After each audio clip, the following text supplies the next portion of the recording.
Built Brewing in Grand Rapids with a look at how much the beer industry brings in every year. Good morning.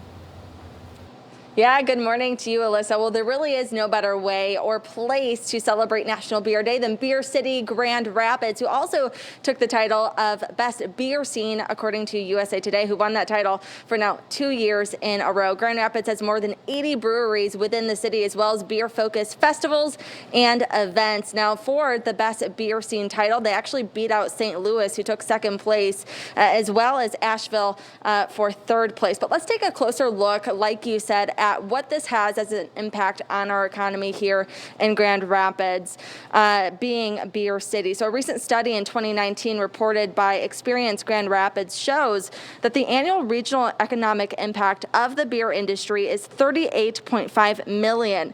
That's tripling in growth since 2015.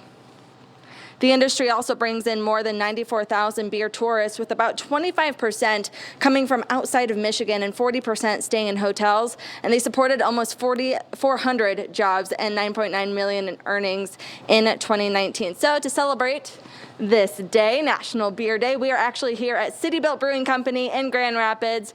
I'm joined by Edwin, the founder. So thank you so much for waking up early here with us. Yeah, thank you. You guys actually won title of Best Beer Label within this USA Today competition. Tell us a little bit about that. Sure. So we entered Prague Underground as the label. Elliot Chaltry designed it. We met Elliot through Kyle DeGroff, who's our main designer. We were highlighted by USA Today by one of their experts, Ale Sharpton, and we were just happy to be nominated, happy to be part of the list. For sure. So to win was really cool. Yeah, and you guys have a lot of fun stuff going on today. You guys will be open for National Beer Day with outdoor tents, a walk-up window, all sorts of things. But talk about really, how special today is, just given the year that you guys had. Sure. Well, it's nice to be able to have people inside of our space. Yeah. It's great that the city has been so good about helping us establish spaces outside for people who aren't comfortable being inside. It's been... We've been blessed to have a very busy start. And so our staff is thankful, staff are doing well, and so it's a big deal.